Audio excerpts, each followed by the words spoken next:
레위기 23장 1절부터 8절까지만 읽도록 하겠습니다. 여호와께서 모세에게 일러 가라사대 이스라엘 자손에게 고하여 이르라. 너희가 공포하여 성회를 삼을 여호와의 절기는 이러하니라. 여세 동안은 일할 것이요 일곱째 날은 쉴 안식일이니 성회라. 너희는 무슨 일이든지 하지 말라. 이는 너희 거하는 각처에서 지킬 여호와의 안식일이니라. 기한에 미쳐 너희가 공포하여 성회로 삼을 여호와의 절기는 이러하니라. 정월 14일 저녁은 여호와의 유월절이요 이달 15일은 여호와의 무교절이니 7일 동안 너희는 무교병을 먹을 것이요 그 첫날에는 너희가 성회로 모이고 아무 노동도 하지 말지며 너희는 7일 동안 여호와께 화제를 드릴 것이요 제7일에도 성회로 모이고 아무 노동도 하지 말지니라. 여기까지 맞죠. 우리가 레위기를 크게 네 수로 나누어 살피는 중이지요. 레위기 23장부터 27장이 마지막 넷째 대목이 됩니다. 위에 강설지 맨 위에 네 대목이 나옵니다. 이 넷째 대목은 거룩한 백성을 위한 제도라 할 수 있습니다. 제도에 관한 것입니다. 이 제도는 거룩한 백성의 사명을 이루도록 여호와께서 세우신 것입니다. 이 제도와 짝을 이루는 것이 제사장 나라로 서나가라고 주신 이 제도, 제사 제도가 되겠고 1절부터 10장까지가 그 내용이죠. 이 거룩한 백성을 위한 제도는 크게 세 주제로 이루어집니다. 23장부터 25장 절기, 안식년, 희년에 관한 거고요. 그 다음 26장이 소위 그 언약문, 27장이 헌상에 관한 겁니다. 주제로 봐서는 언론 봐서는 서로 그다지 상관이 없는 것처럼 보입니다. 그렇게 보이는 거 하등 이상하지 않습니다. 학자들도 그러니까요. 가령 언약문은 그러나 안식년, 희년은 규례의 내용을 담고 있을 뿐만 아니라 이 규례를 전제하고 언약문이 형성되어 이루어져 있습니다. 레위기 23장부터 25장까지가 이스라엘이 거룩한 백성으로 서나가는 근간을 이루는 절기 그리고 안식년, 희년의 규례를 다룬다면 레위기 26장 언약문은 여호와께서 세우신 이런 규례를 통해서 역사에서 어떻게 거룩한 백성답게 서나갈 것인지를 다루고 있습니다. 그리고 이스라엘이 이 거룩한 백성의 역사를 이루고 나갈 때에 취해야 할 근본적 태도가 무엇인지를 27장에서 제시하는 겁니다. 그래 이 레위기 27장은 흔히들 학자들도 부록이다. 그러니까 쭉 나아가서 하나 짤막한 내용 붙여놨다. 그렇게 주장하는데 부록 아닙니다. 아주 결론으로서 아주 중요한 내용을 담고 있습니다. 모세는 뭐 이보다 훨씬 깊고 정교하고 고고한 줄거리를 갖고 있을 것 같은데요. 우선은 아주 간략한 지도 같은 거 하나 들고서 거대한 숲과 같은 선자의 정신, 영어로 마스터 마인드라고 그러는데 대가의 지성, 정신일 텐데 우리가 조금이나마 살펴보도록 하십시다. 먼저 절기, 안식년, 희년의 주제를 보십시다. 이 주제 역시도 아주 흥미로운 줄거리로 되어 있습니다. 이미 잘 알고 계시지요. 23장에는 이스라엘의 7절기가 나오고요. 24장에는 성소의 두 봉사와 이스라엘 여인의 아들의 죽음이 나옵니다. 그리고 25장에는 안식년과 희년 규례가 나오죠. 흥미로운 점은 이 절기 규례, 희년 규례 이 둘은 서로 짝을 이루지 않습니까? 사이에 얼른 두 규례와 어울리지 않을 것 같은 내용이 나오는 사실일 겁니다. 흔히는 성소의 두 봉사, 등불을 켜는 거, 그리고 성소에 들어가서 등불을 켜고 날마다, 그리고 안식일마다 진설병을 드리는 이 두 봉사를 이 7 절기 제사와 붙여서 설명을 흔히 해요. 서로 제사와 붙어 있으니까 설득력이 전혀 없지는 않지만은 그렇다고 그렇구나 수긍할 정도도 아닙니다. 게다가 이스라엘 여인의 아들이 여호와를 회방한 사건이 두 규례 사이에 아울러 이 성소의 두 봉사에 이어 나오는 까닭은 이건 레위기의 큰 줄거리 비춰 우리가 살폈죠. 그렇게 살펴야 옳을 겁니다. 달리 뾰족한 수는 없을 거예요. 무슨 말이냐면 레위기 10장에서 우리가 이미 생각한 대로 레위기는 대부분 율법의 제도와 규례와 명령으로 이루어져 있는데 두 군데 역사적 사건이 기록이 되어 있습니다. 그 하나는 24사장의 후반부이고 다른 하나는 레위기 10장 전반부이죠. 두 사건은 레위기의 두 제도에 각각 나옵니다. 게다가 두 사건은 아들의 사건입니다. 아들의 죽음에 관한 사건이죠. 레위기 10장에는 대지상의 두 아들의 죽음이 나오고 이곳에서는 이스라엘 여인의 한 아들의 죽음이 나옵니다. 죽은 아들이 당연히 제사장인데 분향하는 제사의 마지막 절차인 분향하는 일로 여호와의 심판을 받습니다. 반면에 이스라엘 여인의 아들은 아버지가 이집트 사람. 그러면 이게 이제 어떻게 번역이 됐죠? 이스라엘 사람이 아니고 나그네 같은 그런 신분의 사람인데 얼른 저 용어가 생각이 안 나네요.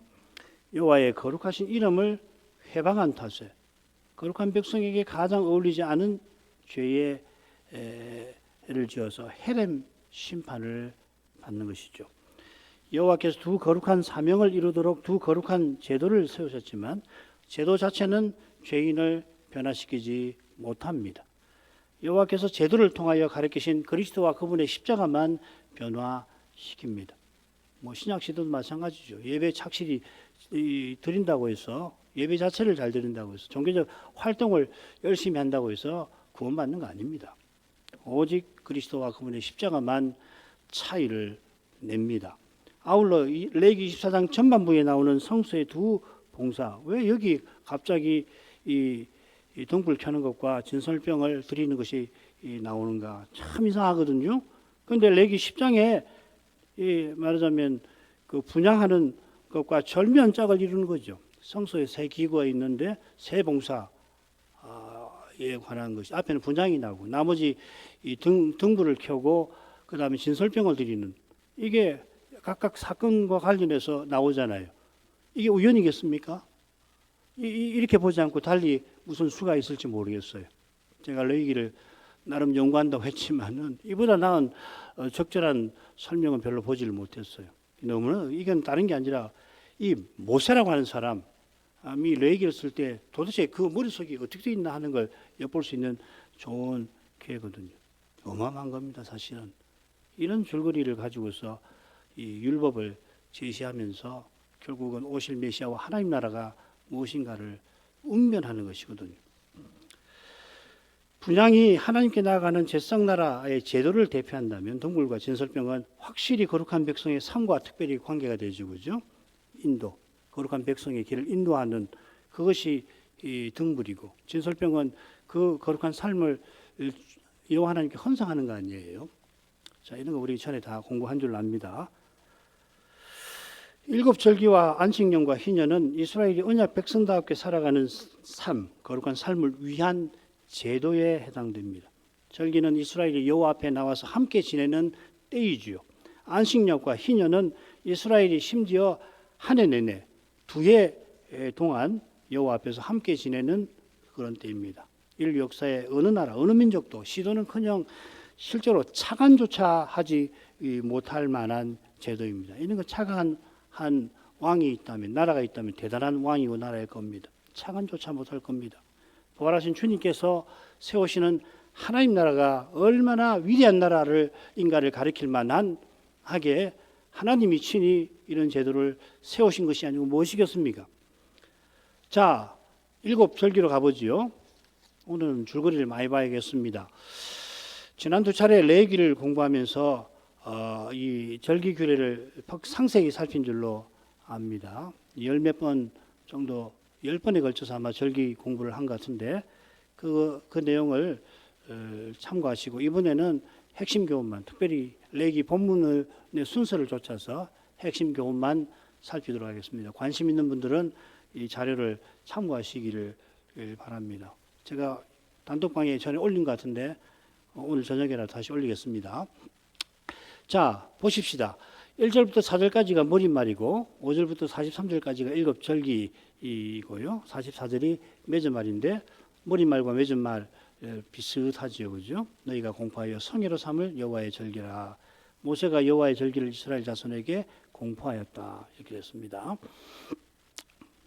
자, 뿌리말로 가십시다. 읽겠습니다. 여호와께서 모세에게 일러 가라사대 이스라엘 자손에게 고하여 이르라. 너희가 공포하여 성회를 삼을 여호와의 절기는 이러하니라. 여섯 동안은 일할 것이요 일곱째 날은 휴일 안식일이니 성회라. 너희는 무슨 일이든지 하지 말라. 이는 너희 거하는 각처에서 지킬 여호와의 안식일이니라. 기한에 미쳐 너희가 공포하여 성회로 삼을 여호와의 절기는 이러하니라. 23장이 새로운 규례를 다루니까 무리말은 여호와께서 모세에게 일러 가라사대 하고 시작이 됩니다. 여호와께서 다른 규례처럼 절기 규례도 친히 세우신 거죠. 모세더러 이스라엘 자손에게 고하여 이르라 하십니다. 절기는 이스라엘 자손을 위한 거룩한 백성답게 살게 하는 규례라 하는 의미일 겁니다. 모세가 이스라엘 자손에게 이를 내용은 여호와의 절기는 이러하니라 이렇게 시작이 됩니다. 제가 번역을 사역을 굳이 할 필요는 없는데 한번 보십시오. 이것들이 여호와의 절기들이니 곧 너희가 성회로 공포할 것이라. 그것들은 내 절기들이라 이렇게 되었습니다. 조금은 다르죠, 그죠? 우리 한글 번역 들어 빠진 데도 있습니다. 빠졌다고 해서 심각한 내용에 오류가 있는 건 아니고 뭐 결정적인 건 아니지만은 여기 보면 내 절기들이라 뭐 이런 표현들 참 중요한데 빠져 있습니다. 순서도 좀 그렇고요. 여호와의 절기라는 표현이 흥미롭게 머릿말, 일곱절기, 맺은말에 각각 나옵니다. 이 절기가 무슨 뜻일까? 이 단어를 포함한 회막을 통해서 우리가 짐작할 수 있습니다. 회막이라고 번역한 말이 뭐냐면 절기의 장막이 됩니다. 절기를 살려서 번역하면 절기의 장막을 회막이라 이렇게 했습니다. 회막이 곧 성막이고 성막이라고 할 때는 여호와께서 거하시는 이 장막이라는 말이고 회막이라고 할 때는 절기의 여호와께서 백성을 만나주시는 장막이라 이 말이죠. 요컨대 절기는 여호와께서 자기 백성을 만나주시는 거룩한 시간을 가리키는 겁니다. 그런데 이 절기가 창세기 넷째 날에 나와요. 그 창세기 1장 14절 보면은 이 넷째 날은 이 빛들을 광명체들을 지으시는 건데 징조와 사시와 일자와 연한 이 사시가 같은 말입니다. 절기랑 여기는 사시는 복수로 되어 있는데요. 일자 날이죠, 그죠? 연한 해지요. 그처럼 사시는 달을 가리킬 텐데 여기 절기는 거룩한 달인 셈입니다. 징조와 사시 붙여서 읽을 수 있습니다. 거룩한 연한 이 제7년 안식년이고요. 거룩한 일자가 곧 제7일 안식일이죠. 일곱째 해와 달과 날이 여호와께서 이건 내 시간이다, 내 것이라 하신 때입니다. 이것이 여호와의 절기, 내 절기라고 하는 표현에 담긴 근본적인 뜻입니다. 자, 여기 비춰서 나중에 3절 안식일을 생각할 겁니다. 이 절기를 너희가 공포하여 성회로 삼으라고 하십니다. 이 성회라고 하는 표현이 절기규절에만 11번 나와요. 성회라고 할 때는 거룩한 회집을 뜻합니다. 이 성회할 때 회라고 새긴 낱말이 공포한다는 동사에서 왔습니다. 미크라, 카라 비슷하죠, 그죠? 카라, 미크라 이렇게. 그러니까 이 모인다라고 새길 수도 있고 선포한다는 뜻도 될 수 있습니다. 하나님께서 자기 백성을 가까이 불러서 하나님을 가까이 하게 하심을 가리키는 겁니다. 안식일이 성회고요. 절기 중에는 무교절의 첫날과 제7일, 오순절, 나팔절, 대속제일, 장막절의 첫날과 제7일이 성회라 합니다. 성회는 여호와께서 자기 백성을 부르시는 날인데 이 날을 백성들 들어 공포하라 합니다. 맺은말에는 모세가 공포했다고 되어 있죠, 그죠? 요엘 1장 14절을 보면 제사장이 성회를 공포합니다. 제사장이 공적으로 절기다 하고서 공포할 때에 백성이 여호와를 향하는 마음으로 함께하게 하신 것 같습니다. 같은 내용이 4절에도 나오죠, 그죠? 그 2절 하반절하고 4절하고 거의 같습니다. 2절하고 다른 표현이 4절에 하나 나오는데 기한에 미쳐입니다. 그런데 이 표현, 이 기한의 미치라는 표현이 절기랑 똑같단 말이에요. 그러니까 절기에 두 가지 뜻이 있는 겁니다. 기한이라는 뜻하고 절기라도라고도 쓰이고 기한이라고도 쓰이는데 여기서는 절기 기한이라고 새기고 기한에 미쳐 이렇게 새겨서 번역한 겁니다. 이런 거 꼭 기억하실 필요는 없겠습니다. 3절의 가운데 성회로서 안식일 규례가 나오는데 분명하게 아래에 나오는 것처럼 줄거리가 되어 있죠. 여섯 동안은 일할 것이요 제7일은 쉴 안식일이니 성회라. 너희는 무슨 일인지 하지 말라. 이는 너희가 하는 각처에서 지킬 여호와의 안식일이니라. 이렇게 되었습니다. 안식일은 창세 때 여호와께서 자기 소유로 삼으신 날이죠. 여세는 여호와께서 인생에게 주셔서 일하게 하셨고 여호와의 안식일에는 아무 일도 하지 말라 하셨습니다. 여호와께서 거룩하게 하신 날이라 거룩하신 하나님을 가까이 하게 하신 거죠. 하나님을 가까이 하여서 영광을 보도록 하셔서 이어지는 여섯 동안 그 영광을 삶에서 드러내게 하신 겁니다. 이게 세상 나라 거룩한 백성 사명하고 붙어 있는 거죠. 여세 하나님의 영광을 드러내면서 영광의 하나님을 향하여 역사에서 향하여 나아가게 하시는 것입니다. 모세의 시대에 이르러서 여호와께서는 날만 아니라 달과 해에도 이스라엘이 하나님을 향할 수 있게 절기, 안식년, 희년의 규례를 세워주신 겁니다. 안식일이 제7일이듯이 절기도 기본적으로 제7째 달입니다. 성력 제1째 달에 세 개의 절기가 있죠. 유월절, 무교절, 그 사이에 초실절이 있고 그로부터 일곱 번째 달 제7월에 역시 세 개의 절기가 첫날, 10일, 그리고 15일부터 그래서 나팔절, 대속제일, 15일부터 8일 동안 그 다음 장막절, 초막절이 있습니다. 성력 제7월로부터 해서 일곱 번째 달이 정월이 되겠죠. 이처럼 매년 절기가 순환되는 겁니다. 성력 정월과 제7월 절기 이는 똑같이 출애굽을 기념해요.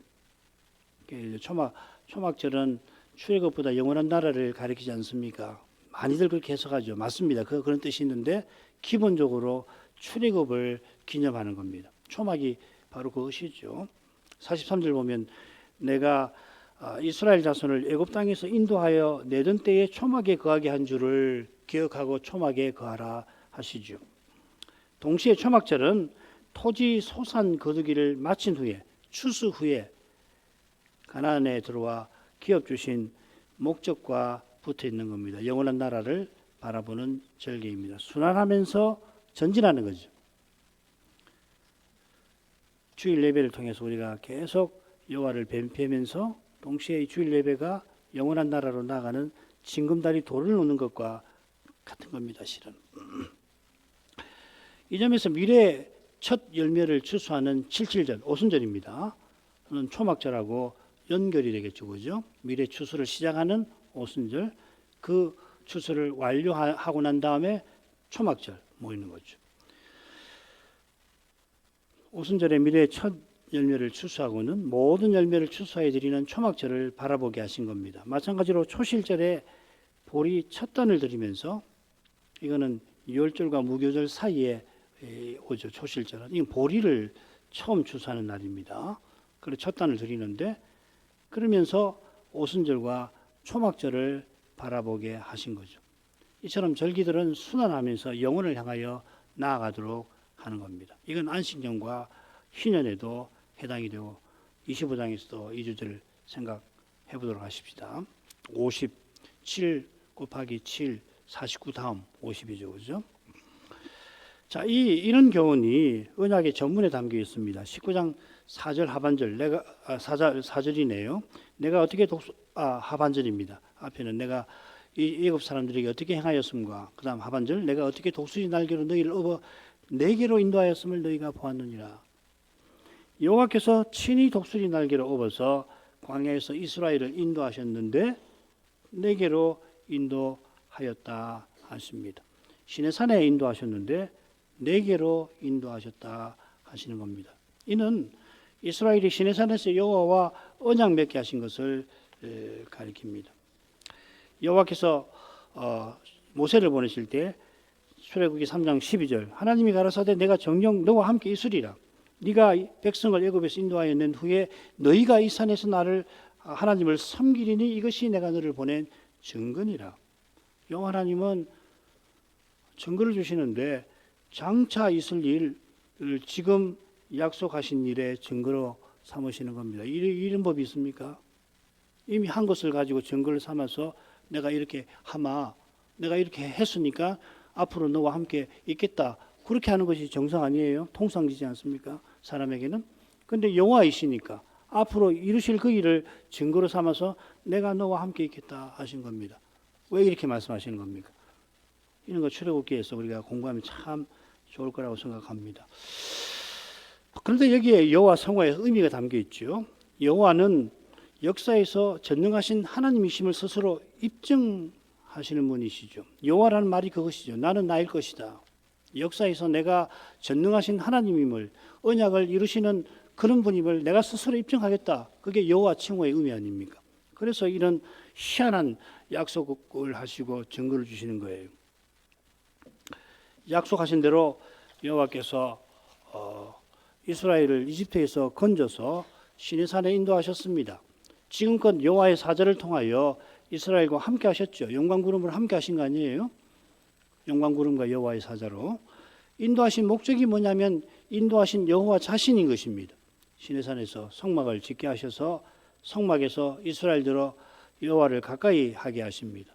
아울러 여호와께서 앞장서서 약속의 땅으로 이끌십니다. 약속의 땅에 이스라엘이 들어가서는 성전에서 절기마다 여호와를 가까이 하면서 영원한 성전을 향하여 영원하신 하나님을 향하여 역사에서 전진하게 하시는 것입니다. 그 목표에 예수님이 이미 나아가셔서 우리를 지금 그리로 이끌고 계시지 않습니까? 내게로 인도하였다 하신 말씀은 결국 오실 메시아를 통해서 영원한 하늘 성소에 이끄실 것을 가리키는 것이에요. 우리도 이스라엘처럼 매주일 예배로 하나님을 가까이 하면서 이어지는 여세 일상에서 하나님을 향하는 것입니다. 신자는 이런 방향성이 있어야 돼요. 그저 어제가 오늘과 같고 내일이 오늘과 어제가 오늘 같고 내일이 오늘 같이 사는 거 아닙니다. 바울 사도는 때가 단축하여 준다 했죠. 주님의 재림을 바라면서 사는 건데 동시에 하나님을 향하여 나아가는 것입니다. 이런 점에서 주일 예배 외에 원단, 부활, 성탄을 교회가 기념하는 뜻이 있겠죠. 영원한 하늘에 이르기까지 재림 때까지 안식일 규례가 주일 예배를 통하여 유지되듯이 주일 예배의 근거가 되는 그리스도의 부활을 교회가 특별히 부활절에 기념할 만한 것입니다. 물론 주일 예배는 늘 드리는 것이니까 무시하고서 특별한 절기를 만들어 무슨 의미를 찾는 것은 그건 뭐 잘못이죠. 그리스도께서 다시 오실 때까지 주일 예배를 통하여 행하시는 그 특별한 것이 뭔지 모르니까 로마 가톨릭이 중세 때에 그렇게 많은 성일을 만들어낸 거 아니에요. 처음에는 한두 개, 몇 개 만들다가 나중에는 뭐 성일 아닌 날이 없을 정도가 되어버리잖아요. 그게 희한한 거란 말이죠. 주일이 그렇게 특별한 의미가 있는데 그걸 놓치니까 자꾸 성일을 가져온다고. 성자들의 날, 만성절도 있죠. 심지어는.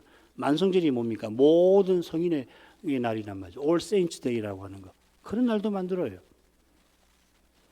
주일 예배를 제대로 드리지 못하면 별 수 없어요.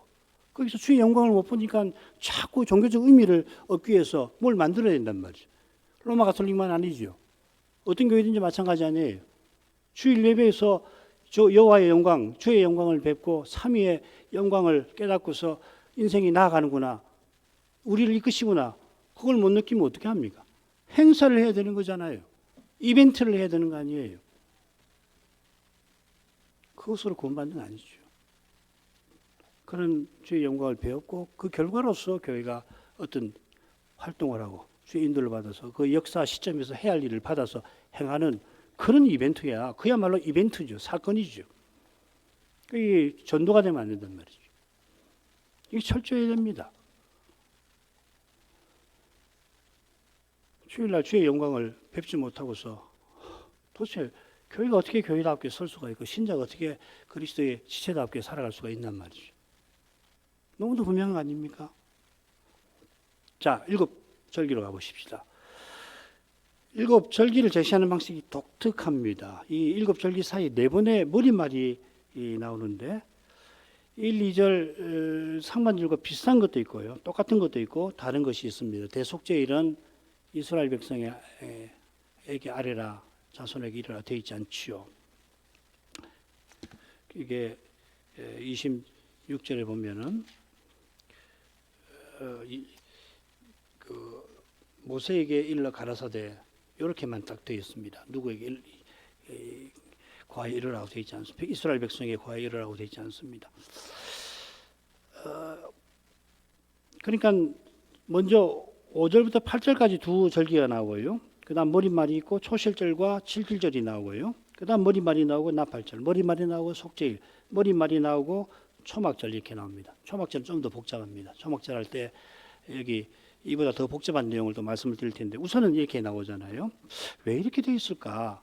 우선 초실절과 7길절이 하나의 머릿말 아래 나온 뜻은 짐작할 수 있어요. 말씀드린 대로 각각 보리의 첫 추수, 밀의 첫 추수와 관련된 절기니까 공통점이 있잖아요. 그 둘을 묶을만 하지 않습니까?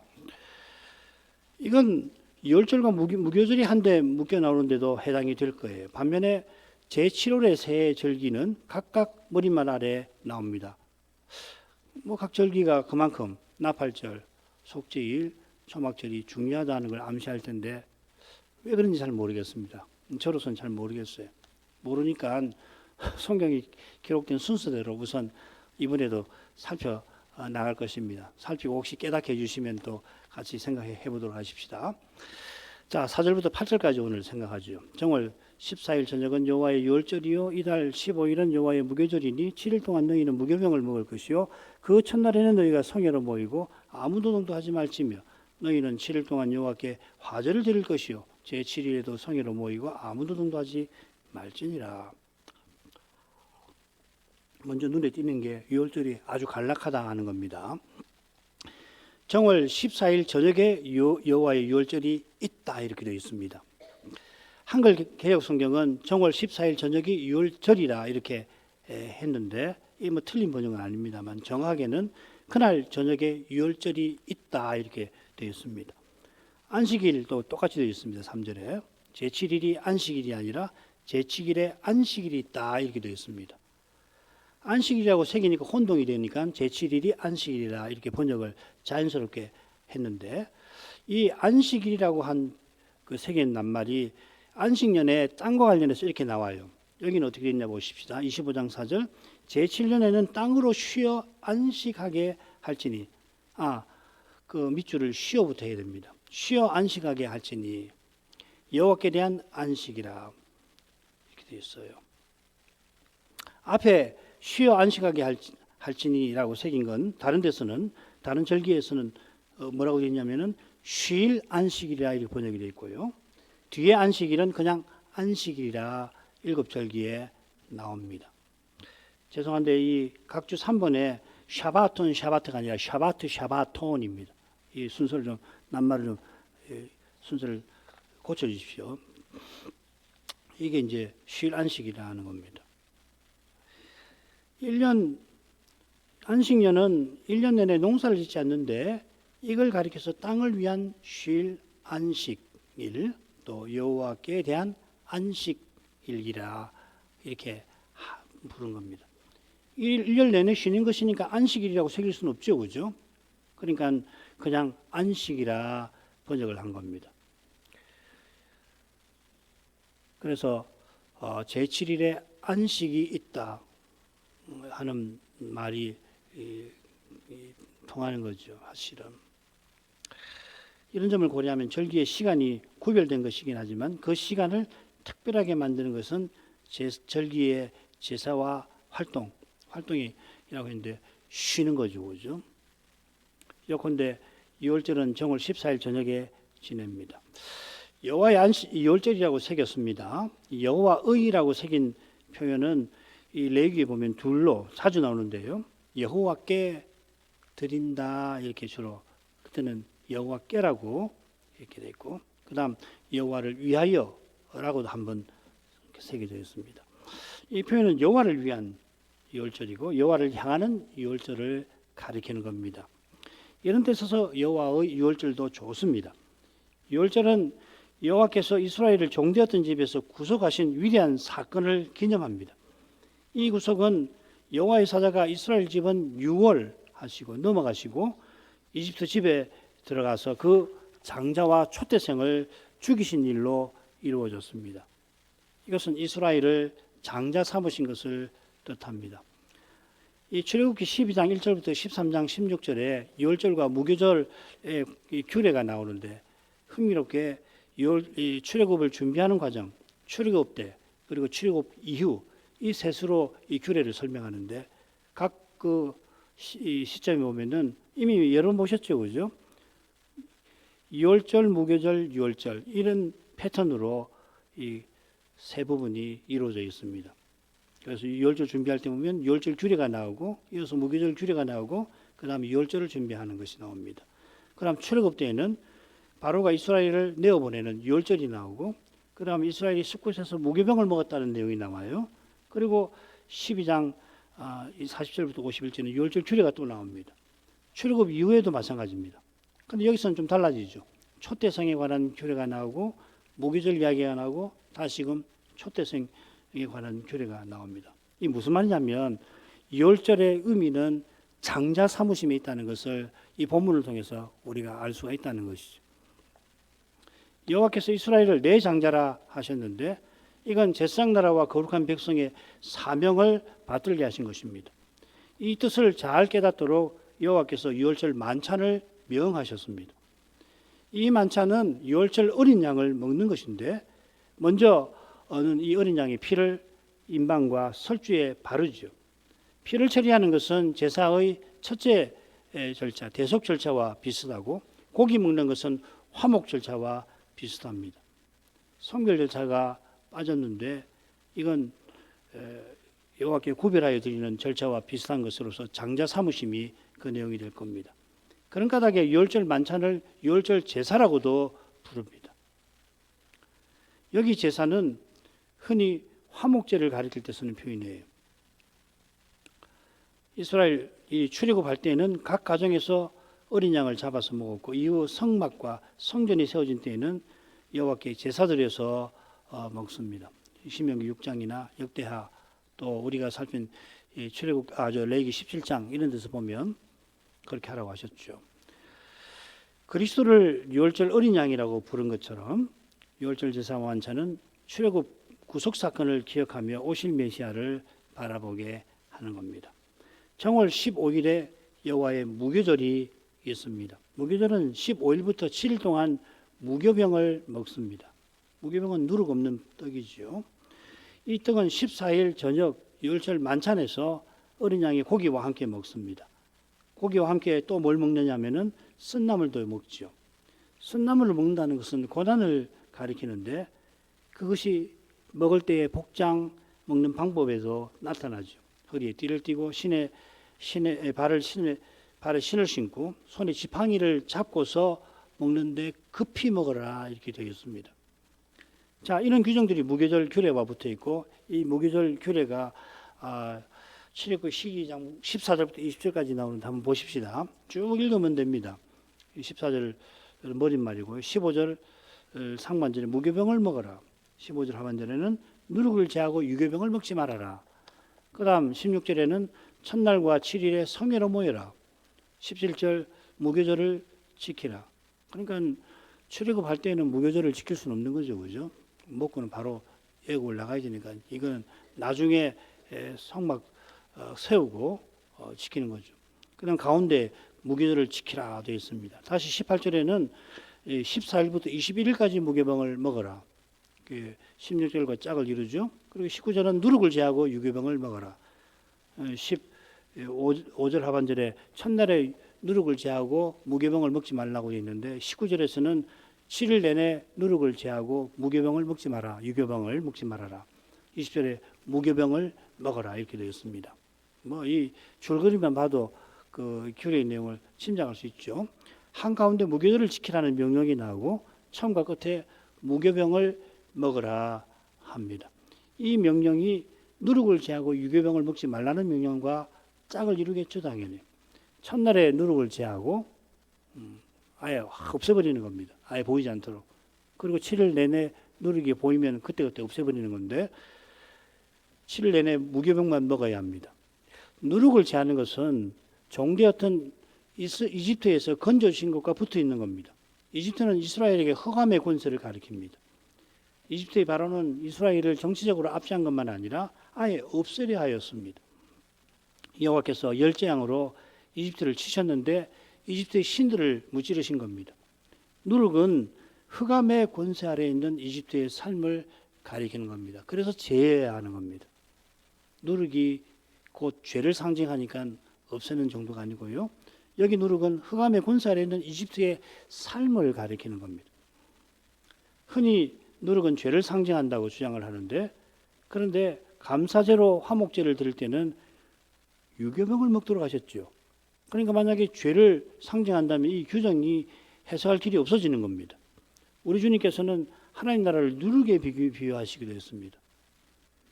누룩이 온 덩이를 발효시켜서 부풀게 하는 건데 죄의 권세도 그런 성격이 있고 하나님 나라도 그런 것이 있는 것이죠. 그러니까 새로운 누룩인 것이죠. 하나님 나라는. 무교절에 무교병을 먹게 하신 것은 흑암의 권세에서 벗어나게 하신 위대한 구속을 기념하게 하신 것입니다. 이 구속의 참된 의미가 첫날과 마지막 날에 성회로 모이는 데서 이루어집니다. 무교절에 제사장이 성막에서 번제, 소제, 속죄제를 드립니다. 이게 화제지요.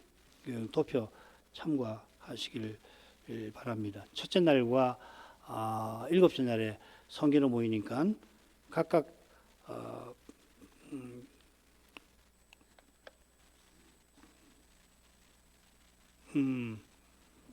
제사는 매일 드릴 수가 있겠네요. 첫째 날과 마지막 날에 이스라엘의 성회로 보이고 제사장은 매일 이렇게 번제, 소제, 속죄제를 드리는 것으로 봐야 되겠습니다.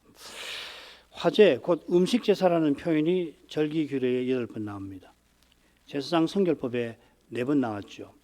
제사를 화제라고 부르는 것은 거룩한 백성의 사명과 붙어 있는 겁니다. 여호와께서 메시아 안에서 언약 백성을 기뻐하신다는 뜻이죠. 이 거룩한 사명을 마음에 새기도록 첫날과 마지막에는 성회로 모이고 그래 아무 일도 하지 말아라. 쉴 안식일로 모여서 이 하나님을 예배하면서 이런 거룩한 사명을 마음에 새기라 하는 겁니다. 줄거리에도 잘 나옵니다. 그 첫날에는 너희가 성회로 모이고 아무도 동도하지 말지니 너희는 7일 동안 여호와께 화제를 드릴 것이요 제7일에도 성회로 모이고 아무도 동도하지 말라. 성회로 모이고 아무도 동도하지 말라는 게 앞뒤로 나오고 한가운데 화제 드리는 내용이 나옵니다. 여호와께서 3대 절기에는 이스라엘 모든 남자가 예루살렘에 와서 함께 제사드리며 거룩한 사명을 받들게 하셨습니다. 자, 이런 점에서 절기는 안식년과 희년과 더불어 거룩한 제도에 속한다는 것을 알 수가 있겠습니다. 이 주제는 다음 시간에도 계속 살피도록 하십시다. 기도할 제목 이미 말씀드릴 때 나오는데 간단히 읽어보죠. 여호와께서 이스라엘이 거룩한 백성답게 서나가라고 거룩한 제도를 세우셨습니다. 제사장 나라답게 서나가라고 제사 제도를 세우셨는데 이제 하나님 영광을 드러내며 영광이 하나님을 향하는 길을 내신 겁니다. 그 길이 제사 제도와 절기 규례가 가리키는 그리스도이시죠. 그리스도께서 우리를 거룩하게 하시는 분으로 하나님을 가까이 하게 하시고 우리 구원의 주로서 앞서 나가신 저 영광으로 인도하십니다.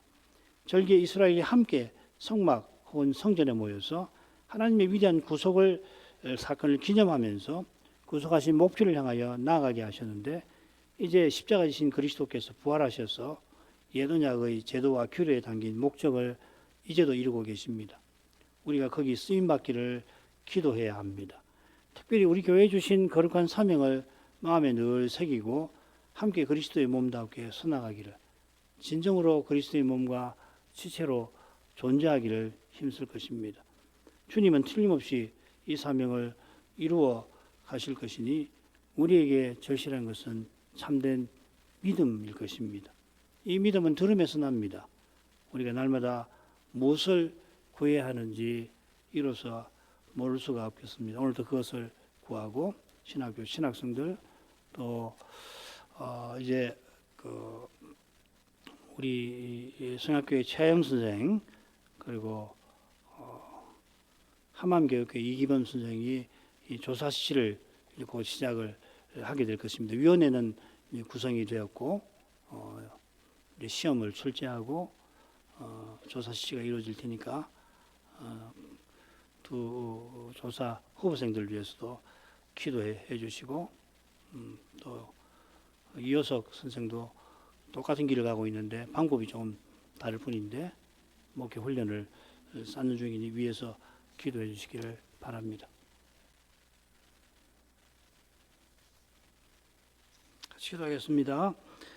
거룩하신 아버지, 저희가 오늘부터 거룩한 백성을 위한 제도로서 절기, 안식년, 희년 규례를 살피게 하셨는데 이 기회를 선용해서 이 역사 현실에서 우리가 무엇을 힘써야 하는지, 이 시대에 주님이 우리에게 바라시는 것이 무엇인지를 좀 더 깨닫고서 우리 앞에 놓아두신 경주를 경주할 심정을 더욱 품게 하시기를 구합니다. 여호와께서 이스라엘을 종되었던 집 이집트에서 구속하실 때 열재앙으로 이집트의 신들을 형벌하시고 마침내 이집트의 장자들과 초태생을 죽이셨습니다. 이는 이스라엘을 하나님의 장자 곧 하나님을 가까이하며 섬기는 나라로 세우려 하신 것이고 장차 메시아를 보내셔서 우리 인생이 영원히 삶있게 다가오게 하심인 줄 믿습니다. 그러한 뜻이 시내산에서 이스라엘과 언약 세우시면서 내리신 언약의 전문에 잘 드러나고 있습니다. 여호와께서 애굽을 편팔과 강한 손으로 치시고는 독수리 날개로 그들을 이스라엘을 업어서 광야길로 인도하시고 시내산에 이르게 하셨는데 그것을 가리켜 여호와께서는 내가 너희를 내게로 인도하였다 하셨습니다. 이는 시내산에서 이스라엘과 언약을 맺고 언약을 이룰 방도로서 성막과 제사와 제사장 규례를 세우시며 또한 희년과 안식년과 절기 규례를 세우실 것과 붙어 있었습니다. 여호와께서 독수리 날개로 이스라엘을 업어 인도하신 것은 이미 그들과 함께 하신 것입니다. 함께 하시되 그들을 장자로 삼고 아버지로서 함께 하신 것입니다. 이미 함께 하셔서 광야길로 인도해 주신 건데 인도하신 목적이 여호와께 있다 하신 것입니다.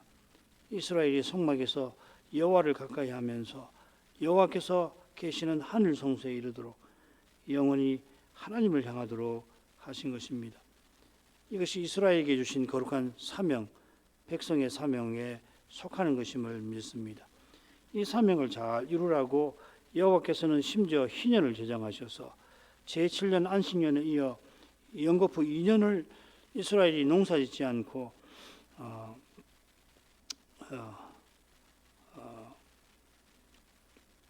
제 48년에 풍성이 내려주신 추수와 농사짓지 않고 저절로 자란 곡식을 먹으며 하나님 나라에서 함께 거룩한 사귐을 나누도록 하신 것입니다. 이스라엘 나라가 세상 나라와 근본적으로 다른 나라인 것을 보여주십니다. 얼마나 다른지 이스라엘은 영원한 제국으로 서나갈 사명을 받도록 하신 데에서 잘 드러납니다. 이러한 사명이 있어 안식년마다 빚을 탕감해 주게 하시고 희년에는 땅도 팔았던 땅도 돌려주게 하시며 매년 추수 때마다 떨어진 이삭과 과일을 줍지 않아 가난한 백성이 먹을 수 있도록 하시고 절기 제사를 통해서 돌려주시는 음식을 먹을 때 가난한 백성도 거기 청하여 함께하게 하셨습니다. 이것이 가난에 인도하신 그 조건을 회복하시는 것이고 회복하게 하시는 것은 약속하신 저 영원한 나라를 함께 바라보며 하나님을 향하도록 하신 것임을 압니다. 이 거룩한 목적이 이제 부활하신 그리스도를 통해서 이미 원칙적으로 이루어지고 또한 실제적으로 이루어져 가게 하시는 줄 압니다. 사도가 그리스도의 윤리를 전한 듯이 그리스도의 사회를 지금 이곳에서부터 세워나가는 실천적인 길을 걸어가도록 하는 것임을 믿습니다. 사람 눈에는 사도가 전한 그리스도의 사회가 보이질 않고 믿음의 눈에도 그 사회 보기가 결코 쉽지는 아니하오나, 그러나 틀림없이 그리스도께서 지금 바로 그 거룩한 사회를 세워나가고 계시므로 어려운 현실에 갇혀서 냉소적 태도를 취할 것이 아니요 우리의 영광의 소망이신 주님을 바라보고서 주님 안에서 소망의 빛을 계속 보게 하시기를 구할 뿐입니다. 특별히 이 시대가 너무도 어두운 시대요 두려운 시대라 그리스도의 세계를 맛보기가 너무도 힘들게 되었습니다만, 그러나 우리에게 주신 이 시대적 사명은 그만큼 고귀한 것임을 도리어 알게 됩니다. 더욱이 주의 말씀의 거룩한 빛은 바로 이 시대의 도전이 주님이 친히 약속을 이루어 가시는 그 방증임을 분명히 보여줍니다. 그 빛을 보는 이마다 어떤 심정을 품고 주님을 향하여 전진해야 할 것을 모를 수가 없게 하십니다. 두세 사람이라도 주의 이름으로 모인 거기에 부활의 주님이 임재해 주시는 실질이 있다면, 그 주님이 임재하셔서 친히 그 소수의 형제들에게 아버지의 이름을 전파하시는 일이 있다면, 주님은 틀림없이 그 교회를 통해서 자기를 드러내시고 주님의 일을 이루어 나아가실 것입니다. 이러한 확신이 우리에게 절실하고 또한 절박합니다. 이것이야말로 우리에게 있어야 할 그것이라 할 것입니다. 아버지여, 이제도 아버지를 간절히 바라봅니다. 저 두려운 때가 언제 들이닥칠지 모르오나, 그러나 날마다 때가 단축된 것을 알고 자기를 부인하고 십자가 지듯이 소명을 받들고 나아가도록 이끌어 주십시오. 예수님 이름으로 기도합니다. 아멘.